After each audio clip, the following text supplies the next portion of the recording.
장기 투자를 하려면 삼성전자의 우선주를 매수해야 한다는 말을 듣고 투자를 시작하신 분들이 많은데요. 그런데 요즘에는 우선주를 팔고 보통주를 매수해야 한다는 말이 나오고 있습니다. 사실 이렇게 서로 다른 말을 들으면 초보 투자자 입장에서는 헷갈릴 수밖에 없는데요. 오늘 영상에서는 정말 현 상황에서 우선주를 매도하는 것이 맞는 것인지 확인해 볼 거고요. 그리고 마음이 편한 주식 투자를 위해서 보통주와 우선주를 어떻게 매수해야 할지 알아보겠습니다. 영상 보시기 전에 좋아요와 구독하기 그리고 알람 설정 부탁드리고요. 자, 그럼 시작해 보겠습니다. 반갑습니다. 광화문 금융러 제이스입니다. 우선 우선주가 뭔지 그리고 개미 투자자들에게 우선주가 더 유리한 이유를 알아볼 건데요.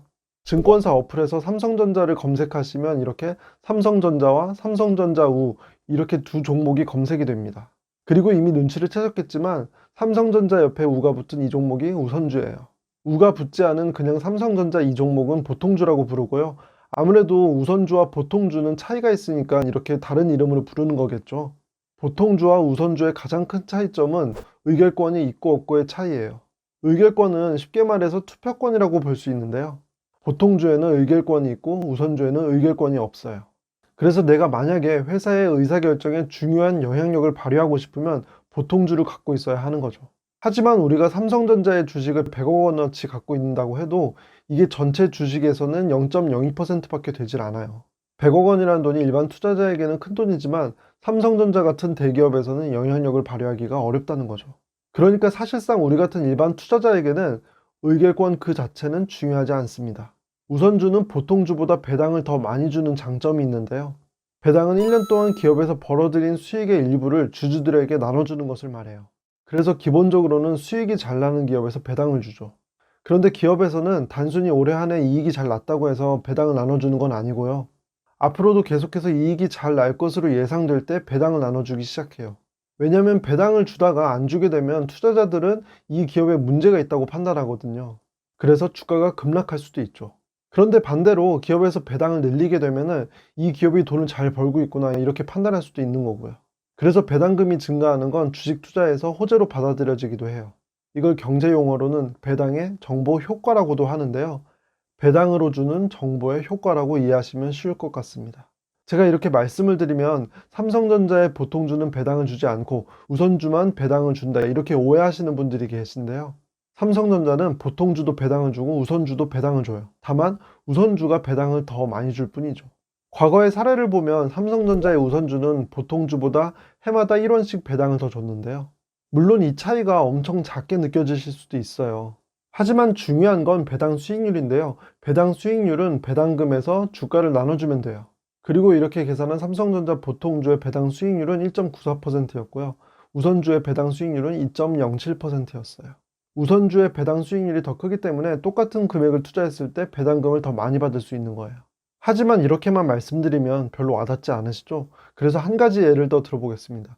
매달 100만 원씩 보통주와 우선주만 매수한다고 가정해 볼게요. 삼성전자 보통주는 작년에 1,416원 배당금을 줬고요. 우선주는 1,417원을 줬어요. 그리고 삼성전자의 보통주의 주가는 73,000원이고요. 우선주의 주가는 68,600원이었어요. 우선주가 더 싸죠. 그래서 매달 100만 원씩 보통주만 그리고 우선주만 매수를 하게 된다면 보통주는 13주를 살 수 있고요. 우선주는 14주를 살 수 있습니다. 그리고 주식 한 주당 배당금을 1원씩 더 받을 수 있는데요. 여기에다가 한 주를 더 살 수 있게 되니까 배당금은 더 커집니다. 보통주에 투자를 했을 때보다 1년에 배당금을 1,430원을 더 받을 수 있는 거죠. 물론 이 배당금은 작년 기준이니까 올해는 좀 달라질 수 있고요. 이렇게 배당금을 더 많이 받게 되면 이 돈으로 주식을 더 많이 살 수 있고요. 그 다음에는 더 많은 배당금을 받게 되죠. 그리고 이렇게 더 많이 받은 배당금으로 또 주식을 더 많이 살 수 있어요. 이런 식으로 복리 효과를 누릴 수가 있게 됩니다. 그래서 최근에 장기 투자에 관심을 갖는 투자자들이 늘어나면서 우선주에 대한 관심도 늘어나게 된 거예요.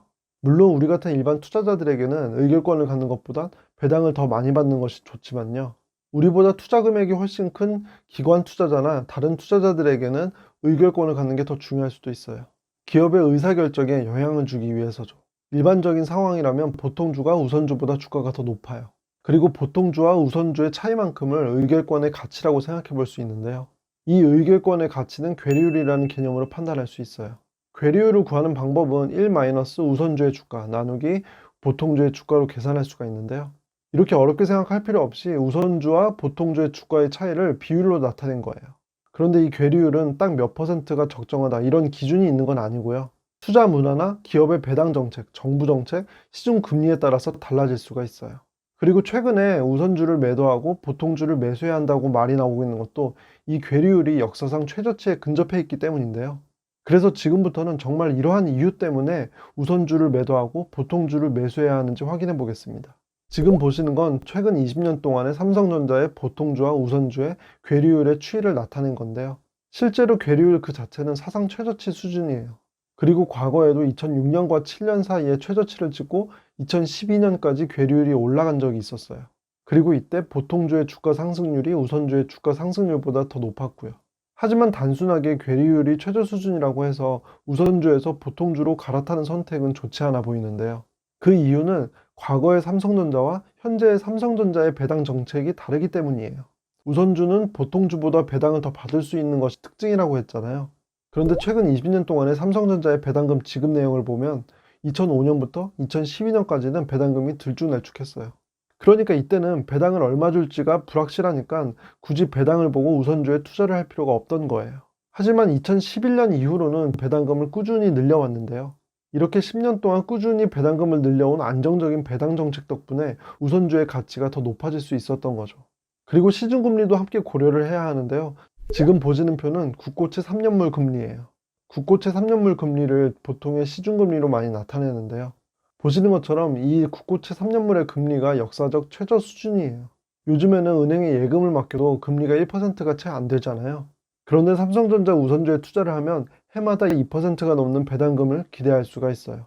그러니까 이런 저금리의 상황에서 해마다 배당금을 안정적으로 늘려주는 삼성전자 우선주에 대한 관심이 높아지게 된 것도 하나의 이유인 거죠.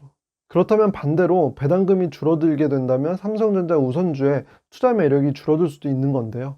이에 대해서 삼성전자에서는 2017년에 주주 환원 정책을 내놓은 게 있어요. 주주 환원 정책은 기업의 이익을 주주들에게 나눠주겠다는 건데요. 이때의 내용은 2018년부터 2020년까지 배당을 확대하겠다는 내용이었어요. 그리고 실제로 2017년도에는 배당금을 850원 줬던 것이 2018년 이후부터는 1,400원을 넘을 정도로 배당금이 크게 증가했죠. 그런데 이게 2020년도까지의 계획을 발표한 내용이었는데요. 새로운 주주 환원 정책을 내년 1월 말에 발표할 예정입니다. 그리고 최근에 상속 관련된 이슈도 있기 때문에 이때의 발표 내용이 앞으로 배당이 더 강화될 것으로 예상되는 내용이기도 하고요. 그리고 이 밖에도 현재 삼성전자는 과거보다도 훨씬 더 큰 글로벌 기업이 되었다는 점, 그리고 우리나라의 투자 문화가 배당을 중요하게 생각하는 투자 문화가 정착되고 있다는 점, 이것들을 고려해보면 앞으로 배당이 줄어들 가능성은 크지 않아 보입니다. 그렇기 때문에 괴리율이 다시 커질 만한 이유도 딱히 보이질 않는데요. 아마 이렇게 배당이 잘 유지되는 상황에서 괴리율이 커지게 되면 괴리율이 커진 이후로 또 우선주 투자가 더 매력적이란 얘기도 나오겠죠. 그래서 괴리율이 잠시 커진다고 해도 이게 금방 다시 줄어들 것으로 생각합니다. 단, 배당금이 지속적으로 유지된다는 가정에서 말이죠.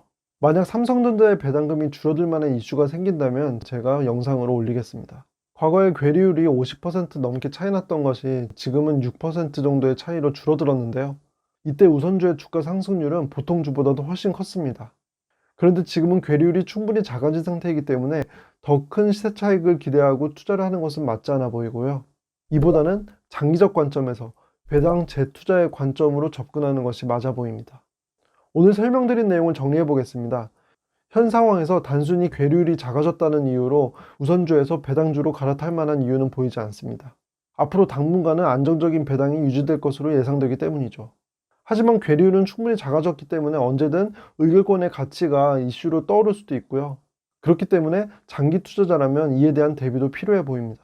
더욱이 괴리율 때문에 마음이 불안하셨던 분들이라면 마음이 편한 투자를 위해서 보통주를 조금씩 추가 매수하시는 것도 고려해 볼 수 있는데요. 복잡하게 고민하기 싫으시다면 사실 반반 투자하는 게 가장 좋습니다. 그런데 사실 이렇게만 말씀드리면 더 좋은 방법이 있지 않을까 고민하시는 분들이 계시죠. 그래서 저도 단순히 반반 투자하는 게 아니라 더 좋은 방법을 찾아보려고 과거에 20년 동안의 주가 수익률을 바탕으로 계산을 한번 해봤어요. 매달 일정한 날짜에 보통주와 우선주를 매수한다고 했을 때 전월보다 수익률이 더 나쁜 주식을 매수하는 걸 가정을 해봤는데요. 그런데 이 결과가 그냥 반반 투자하는 것보다 수익률이 더 좋지 않았습니다. 저도 열심히 계산해봤는데 아쉽네요. 역시 잘 모르겠으면 그냥 반반이 제일 좋은 것 같습니다. 주식 투자를 하다 보면 내가 보유한 주식을 계속해서 갖고 있기보다는 팔아야 할 이유가 더 많이 생기곤 하는데요. 항상 팔고 난 후에야 그 선택이 잘못된 선택이었음을 깨닫는 경우가 많았습니다. 이에 대해서 투자의 대가 피터 린치는 가장 좋은 주식은 이미 보유하고 있는 주식이다, 이렇게 말하기도 했는데요. 항상 팔기 전에는 정말 내가 이 주식을 팔아야 하는 이유가 맞는지 다시 한번 확인해 볼 필요가 있습니다. 저는 제 영상이 구독자 여러분들에게 행운을 가져다 드리길 바랍니다. 오늘 제 영상이 도움이 되셨다면 좋아요와 구독하기 그리고 알람 설정 부탁드리고요. 영상 끝까지 시청해 주셔서 감사합니다.